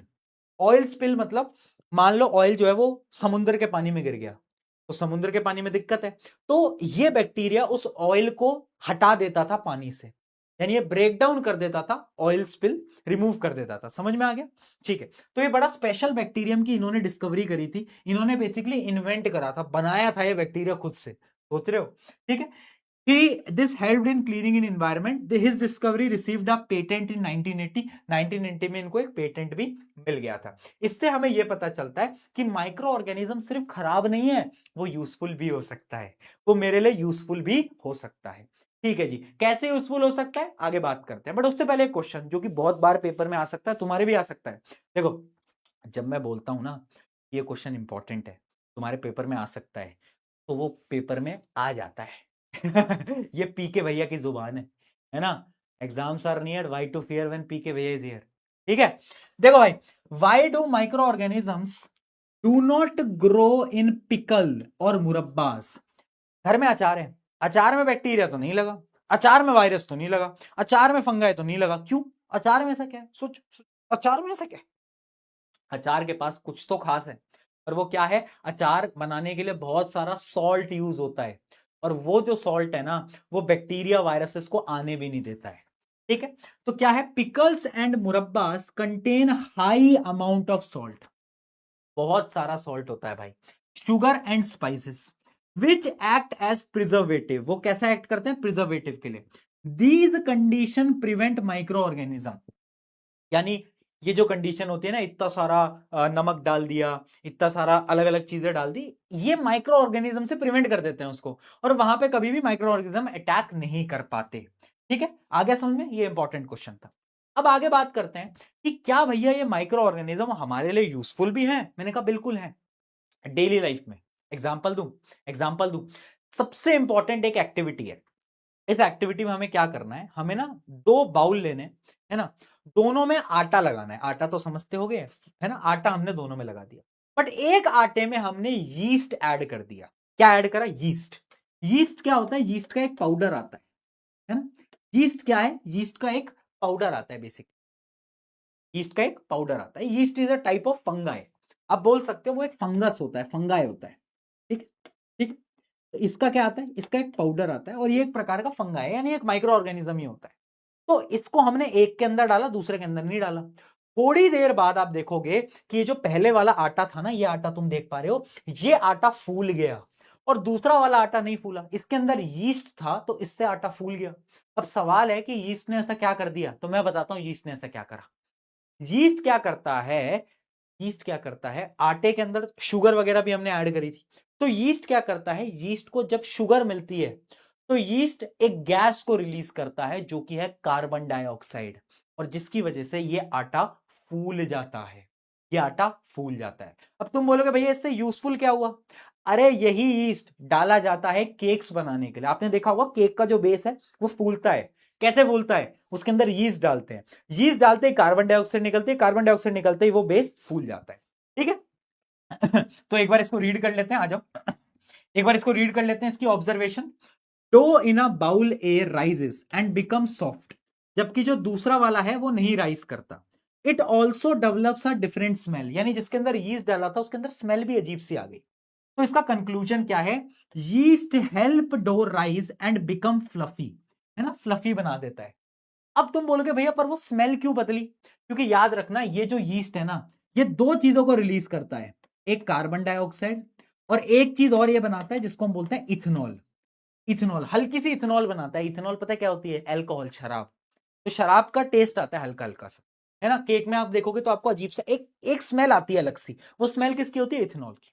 ठीक है दोस्तों, तो आप देख सकते हो yeast is the fungus that grows well in warm condition, है ना। यीस्ट जो होती है वो वार्म कंडीशन में ही अच्छे से ग्रो करता है, अगर आप ठंडे में डालोगे तो वो काम नहीं कर पाता। ठीक है, it breaks down sugar during respiration and release carbon dioxide, very important, मैंने बताया। This gas forms bubble in the dough making it rise and become soft and fluffy, है ना। इस वजह से हम यीस्ट को ब्रेड के अंदर डालते हैं ताकि वो ब्रेड फूल सके और हम केक बना सके और केक को खा सके दोस्तों। तो ये जो तुम केक वगैरह सब देखते हो ना, ये बेसिकली किसकी वजह से बन पाते हैं, यीस्ट की वजह से। और ये बहुत इंपॉर्टेंट है, ये बहुत इंपॉर्टेंट है। अब एक पॉइंट याद रखना, ये जो यीस्ट होता है ना, इसको वार्म कंडीशन चाहिए होती है, इसलिए केक को बनाने के लिए केक को बेक करा जाता है। तुमने देखा होगा केक को बेक कर रहे हैं, क्यों कर रहे हैं, क्योंकि वार्म कंडीशन, गर्म कंडीशन में यीस्ट जल्दी परफॉर्म करता है, अच्छे से परफॉर्म करता है। ठीक है, therefore yeast is used to make bread light, soft and porous. It provides a small amount of alcohol which gives dough a little smell, जिससे स्मेल आती है। आगे बात समझ में, ये क्वेश्चन आ जाएगा कि यीस्ट का यूजफुलनेस बताओ, यीस्ट क्यों काम में आता है, इसलिए काम में आता है। तो जो भी तुम केक्स वगैरह देखते हो ना, वो किसकी वजह से बने हैं, यीस्ट की वजह से। क्या भैया माइक्रो ऑर्गेनिज्म का यही काम है, मैंने कहा नहीं, दही तो खाते होगे, दही कैसे होती है, मम्मी से पूछना। मम्मी क्या करती हैं कि एक दूध लेती हैं, दूध में रात को हल्की सी दही मिलाती हैं और अगले दिन वो पूरा दूध दही में कन्वर्ट हो जाता है। क्यों, एक बैक्टीरिया की वजह से, जिसको हम बोलते हैं लैक्टोबैसिलस बैक्टीरिया। अब ये जो बैक्टीरिया होता है, जब आप इसको दूध में डालते हो तो ये दूध को खाता है, शुगर को खाता है, और उसको कन्वर्ट कर देता है दही के अंदर, कर्ड के अंदर। ठीक है, तो इसके अंदर हम क्या करेंगे, take 2 bowls A with a lukewarm milk, यानी एक के अंदर तो हमने थोड़ा सा गर्म दूध लिया और एक में हमने लिया एकदम ठंडा दूध। ठीक है, एड 1 स्पून ऑफ कर्ड, दोनों के अंदर हमने 1 स्पून डाल दी, किसकी, दही की। ठीक है। Keep a in warm place, यानी जो ए था जिसमें गर्म दूध था उसको हमने गर्म जगह पे रखा और बी वाले को हमने रेफ्रिजरेटर के अंदर रख दिया। ठीक है, अब क्या होगा, ऑब्जर्वेशन ये आएगी कि जो पहला वाला बाउल था, पहला वाला जो बाउल था उसमें तो मिल्क कर्ड में कन्वर्ट हो गया, बट दूसरे वाले बाउल में मिल्क कर्ड में कन्वर्ट नहीं होगा। क्यों? क्यों? सोचो क्यों? क्योंकि वो जो लैक्टोबैसिलस बैक्टीरिया है ना, वो काम करता है गर्म चीजों में, है ना। आपने फ्रिज में रख दिया भाई, फ्रिज में रख दोगे तो लैक्टोबैसिलस बैक्टीरिया काम ही नहीं कर पाएगा। चाहे बैक्टीरिया हो चाहे वो यीस्ट, दोनों को गर्म चीजें चाहिए होती हैं। ठीक है, तो कंक्लूजन क्या है? कंक्लूजन देख लो, very important. Curd contain lactobacillus bacteria, ये बैक्टीरिया का नाम याद रखना, lactobacillus bacteria, which grown well in warm condition. This bacterium feeds sugar in the milk, जितना भी शुगर होता है मिल्क में उसको खाती है ये, multiplies and ferments milk to form curd, milk को कर्ड में कन्वर्ट कर देता है। Instead of producing alcohol, yeast की तरह एल्कोहल नहीं बनाता, ये मिल्क को कर्ड में कन्वर्ट कर देता है। These bacteria produce lactic acid, क्या बनाता है ये? जैसे वो अल्कोहल बनाता था, ये लैक्टिक एसिड बनाता है, एक एसिड बनाता है, जिसकी वजह से आप देखोगे ना तो दही खट्टी होती है। क्यों होती है? Due to formation of lactic acid, which makes curd sour, sour यानी खट्टा। ठीक है, याद रखना, दही जो है, कर्ड जो है, दूध को अगर आपको कर्ड में कन्वर्ट करना है तो आपको वार्म कंडीशन देनी पड़ेगी, गर्म। अगर आप ठंडी कंडीशन दे रहे हो तो वो दूध कभी दही में कन्वर्ट नहीं होगा दोस्तों, इस बात को याद रखो। Lactobacillus bacteria, remember this name, remember this name. ठीक है, आ जाओ कुछ क्वेश्चन करते हैं। Which of the following is a commercial use of yeast, क्या है इनमें से? मेकिंग ब्रेड, ब्रेड बनाने के काम आता है। ठीक है, which process in yeast convert sugar into alcohol, उस प्रोसेस को बेटा हम बोलते हैं फर्मेंटेशन। वो जो यीस्ट कन्वर्ट कर रहा है ना कार्बन डाइऑक्साइड और अल्कोहल में, उस प्रोसेस को हम बोलते हैं फर्मेंटेशन। ठीक है, अगला question. Priyal's mother was preparing bread at home, she mixes flour sugar and warm water, then she added some yeast.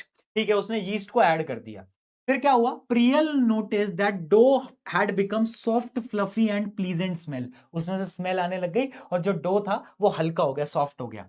What cause dough rise and become fluffy, क्या हुआ? यीस्ट को जब डाला तो क्या हुआ? कार्बन डाइऑक्साइड प्रोड्यूस हो गई। ठीक है, why was sugar and warm water added? Because yeast work better in warm condition. How is the property of yeast used in our daily life? Daily life के अंदर कैसे होता है? तो ब्रेड बनाने के काम आता है, केक्स बनाने के काम आता है, जितने भी बेकरी के काम होते हैं सब में यीस्ट डलता है। ठीक है दोस्तों, समझ आ गया। अगला question. Take 2 slices of bread, place 1 slice in a plate near sink, other slice in the refrigerator, compare after 3 days। क्या करो? एक ब्रेड लो, दो ब्रेड लो, एक को फ्रिज में डाल दो, एक को बाहर रख दो। कुछ समय बाद वो जो ब्रेड फ्रिज में थी वो तो ठीक है, बट जो बाहर है उसके ऊपर तुम्हें ग्रीन कलर का एक सब्सटेंस दिखाई देगा। दिखाई देगा या नहीं दिखाई देगा? बताओ। है ना? है ना? दिखेगा, दिखेगा। ठीक है, bread slice near sink, it may show greenish white cotton like growth, जिसको हम बोलते हैं ब्रेड मोल्ड। क्या बोलते हैं? Bread mould. ठीक है, bread slice in the refrigerator, उसमें कुछ नहीं होगा। उसमें कुछ क्यों नहीं होगा? क्योंकि जो माइक्रो ऑर्गेनिजम्स हैं वो वार्म कंडीशन में बेटर परफॉर्म करते हैं, फ्रिज में नहीं करते, फ्रिज में नहीं करते, फ्रिज में मर जाते हैं, फ्रिज में परफॉर्म नहीं कर पाते। रीजन क्या है? Area near sink is usually warm and moist. ठीक है, गर्म कंडीशन चाहिए होती है और उसको साथ साथ में मॉइस्चर चाहिए होता है माइक्रो ऑर्गेनिजम्स को काम करने के लिए। ठीक है, अगला क्वेश्चन, ये वाला क्वेश्चन है, ये आपका मैं होमवर्क दे रहा हूं, एनसीईआरटी का है, ये आप खुद से करेंगे। Design an experiment to test that micro organism need optimal temperature, air and moisture. ये आप खुद से करेंगे, नहीं हो पाता तो आंसर यहां पे है, आप देख सकते हो। अगले सवाल की तरफ बढ़ते हैं, ये बड़ा इंटरेस्टिंग सवाल है एनसीईआरटी का, ध्यान से देखना। इस सवाल को सॉल्व करने से पहले मैं आपको एक प्रॉपर्टी बताना चाहता हूं जो कि एनसीईआरटी में नहीं लिखी है, बट ये क्वेश्चन उसी प्रॉपर्टी से हो पाएगा। एक सोल्यूशन होता है जिसको हम बोलते हैं लाइम वाटर। ठीक है, अगर लाइम वाटर में कार्बन डाइऑक्साइड गैस है, CO2 बोलते हैं हम कार्बन डाइऑक्साइड, उसको अगर पास कर देंगे तो ये जो लाइम वाटर है ये मिल्की हो जाएगा। मिल्की यानी इसका कलर दूध जैसा हो जाएगा, व्हाइट हो जाएगा। बस इस प्रॉपर्टी को आपको याद रखना है। ठीक है, अब आते हैं क्वेश्चन की तरफ। ऑब्जर्व दी सेटअप गिवन, एक सेटअप हमें वहां पे दे रखा है, उस सेटअप पे हमें क्या दिया है देखते हैं, आ जाओ। देखो यहां पर हमने एक शुगर का सोल्यूशन लिया और उसके अंदर हमने देखो यीस्ट डाला, यीस्ट तो समझते होगे। अब हमने यहां पर दूसरी ट्यूब में लाइम वाटर रखा है। तो होगा क्या इस एक्टिविटी में बेटा, इस एक्टिविटी में यीस्ट क्या करेगा, शुगर को ब्रेक डाउन करेगा, कार्बन डाइऑक्साइड प्रोड्यूस होगी, वो कार्बन डाइऑक्साइड यहां से जाएगी इस ट्यूब से डिंग डिंग डिंग डिंग डिंग डिंग डिंग डिंग डिंग डिंग इसमें जाएगी, यहां पर है लाइम वाटर, और वो लाइम वाटर को जब कार्बन डाइऑक्साइड मिलती है मिल्की हो जाता है, कैसा हो जाता है, मिल्की हो जाता है। ठीक है, तो इसमें अब क्वेश्चन पे आते हैं हम डायरेक्टली। क्वेश्चन में क्या पूछा गया, what happens to the sugar solution in the flask A. Sugar solution के साथ क्या होता है, शुगर सोल्यूशन क्या हो जाता है, वो कन्वर्ट हो जाता है किसके अंदर, कार्बन डाइऑक्साइड एंड एल्कोहल के अंदर। ठीक है, what do you observe in the test tube B, दूसरी टेस्ट ट्यूब में लाइम वाटर टर्न्स मिल्की। ठीक है, what would happen if yeast was not added, अगर यीस्ट को नहीं डाला जाता तो कुछ नहीं होता, कुछ नहीं होता। टेस्ट ट्यूब ए और टेस्ट ट्यूब बी दोनों सेम होती है, उनमें कोई चेंज नहीं आते, नो चेंज। समझ में आया, समझ में आया। इससे मिलता जुलता एक क्वेश्चन है, एक और क्वेश्चन है जो कि मैं आपको खुद से करने के लिए देना चाहता हूं। ठीक है, ये एनसीईआरटी का बड़ा इंपॉर्टेंट है, पेपर में आ सकता है, इसको आप खुद से अभी वीडियो को पॉज कर लो चाहे, और एक बार खुद से सॉल्व करो। आंसर मैं छुपा देता हूं, और आंसर को कमेंट भी करना, आंसर को क्या करना है तुम्हें, कमेंट भी करना है, अभी वीडियो पॉज करके करना। चलो, आई होप तुम सबने ट्राई कर लिया होगा, सेम टाइप का क्वेश्चन था। आगे आ जाते हैं। Two bowls were taken, bowl A with lukewarm milk, यानी एक में थोड़ा गर्म दूध लिया है, bowl B with the cold milk, दूसरे में ठंडा दूध लिया है। Curd was added to both, which bowl will form curd faster, इसमें गर्म दूध होगा, ऑब्वियस सी बात है। ठीक है, which microorganism help curd formation, कौन सा बैक्टीरिया था, लैक्टोबैसिलस बैक्टीरिया, नाम याद रखना, very important. Why does curd taste sour, क्योंकि ये लैक्टोबैसिलस बैक्टीरिया एक एसिड बनाता है जिसको हम बोलते हैं लैक्टिक एसिड, जिसकी वजह से खट्टा स्वाद आता है। लैक्टिक एसिड मेक कर्ड सोर। ठीक है दोस्तों, आगे बढ़ा जाए।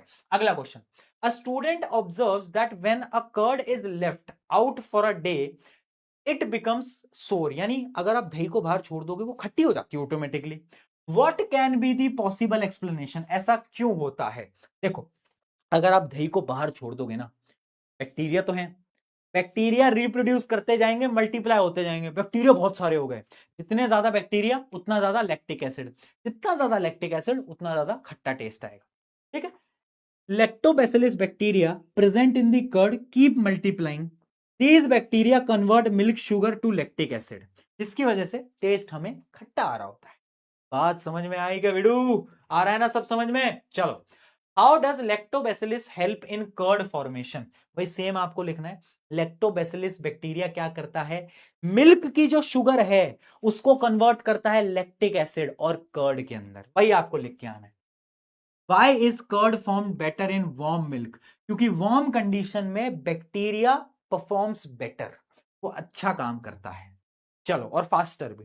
ठीक है बेटा, ये जो कर्ड वाला क्वेश्चन है या फिर ये जो यीस्ट वाला क्वेश्चन है, ये तुम्हारे पेपर में आ रहा है, मैं गारंटी से बोल रहा हूं, हाफ ईयरली एग्जाम में फंस रहा है ये क्वेश्चन, शर्त लगा के कह रहा हूं मैं तुमसे। ठीक है, चलो दोस्तों अगले टॉपिक की तरफ बढ़ते हैं। अब एक सबसे स्पेशल बैक्टीरिया है, जिसे लैक्टोबैसिलस एक बैक्टीरिया था, एक बैक्टीरिया राइजोबियम, बड़ा इंपॉर्टेंट, बड़ा इंटरेस्टिंग। राइजोबियम ये जो बैक्टीरिया है ना भाई, ये बहुत यूजफुल है। क्यों, समझना, ये काम आता है नाइट्रोजन फिक्सेशन। भैया नाइट्रोजन फिक्सेशन क्या होता है समझो, ये बैक्टीरिया पता है कहां प्रेजेंट होता है, it is found in the root nodules of legume plants, यानी कुछ स्पेशल प्लांट्स होते हैं जिनको हम लेग्यूमी प्लांट्स बोलते हैं, जैसे कि पी प्लांट, उनकी रूट्स में मिलता है ये। अब ये क्या करता है, देखो, जो हवा में नाइट्रोजन है उस नाइट्रोजन को सॉइल में होना चाहिए ताकि प्लांट्स अच्छे से ग्रो कर पाए। ठीक है, अब हवा की ये जो नाइट्रोजन है सॉइल में कैसे जाएगी, तो क्या करता है ये जो बैक्टीरिया है, ये उस नाइट्रोजन को कन्वर्ट करता है ऐसी नाइट्रोजन में जो कि सॉइल में जा पाती है और प्लांट्स उसको कंज्यूम कर पाते हैं, यानी ये प्लांट की मदद करता है, और वो नाइट्रोजन प्लांट की ग्रोथ में मदद करता है। यानी ये जो देख रहे हो ना राइजोबियम, ये प्लांट की ग्रोथ में बड़ा इंपॉर्टेंट होता है। ठीक है, तो क्या होता है लेग्यूमी प्लांट्स, क्या होते हैं legume plants, include beans, peas and lentils, ये कुछ प्लांट्स होते हैं जिनको हम लेग्यूमी प्लांट्स बोलते हैं।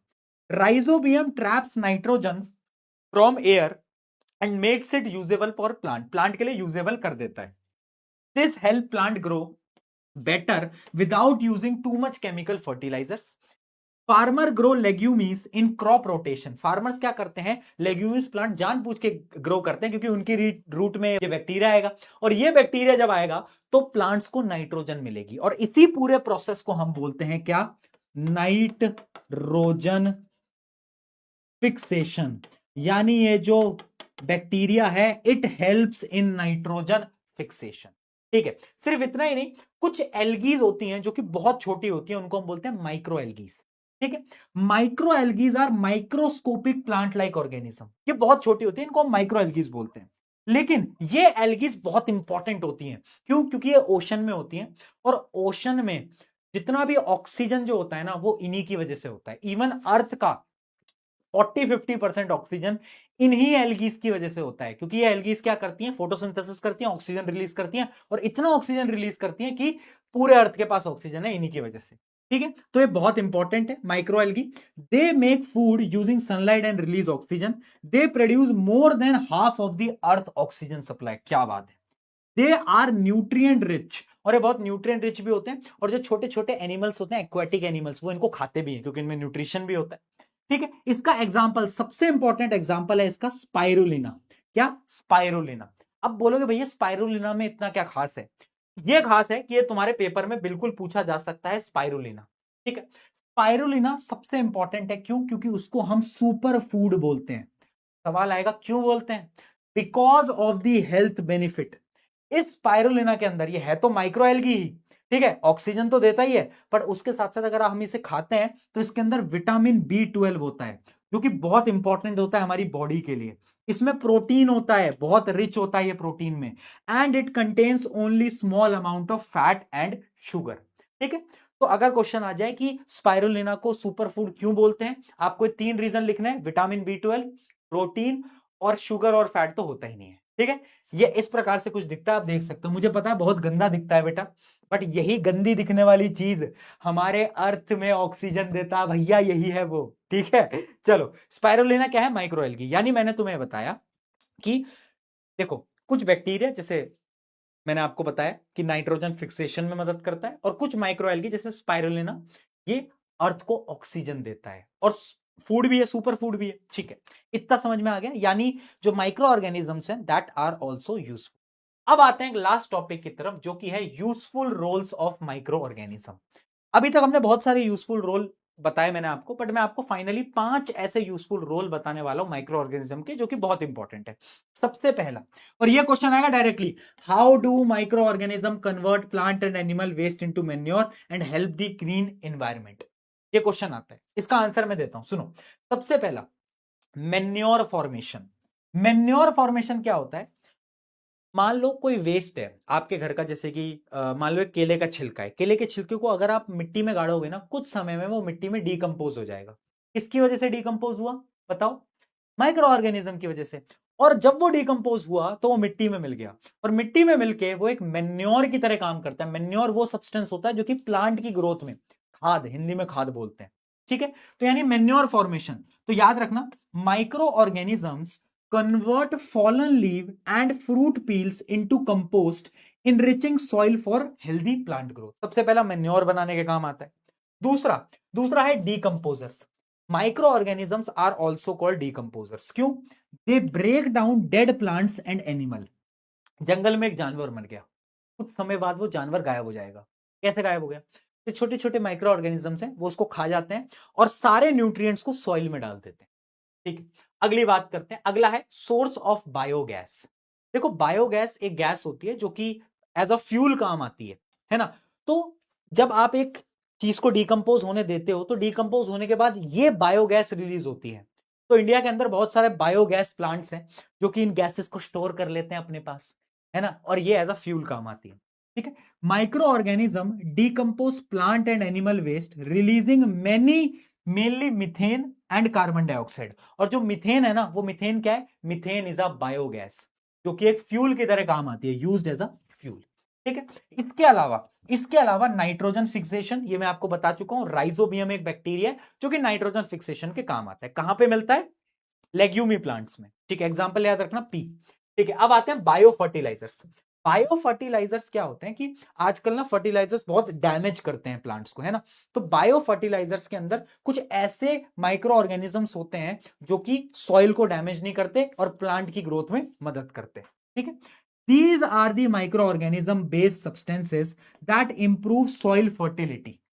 And promote plant growth. ठीक है, तो 5 आपको याद रखने हैं। ये पांचों मेन्योर बनाने के काम आता है, चीजों को डिकम्पोज करने के काम आता है, बायोगैस बनाने के काम आता है, नाइट्रोजन फिक्सेशन के काम आता है, और बायो फर्टिलाइजर्स।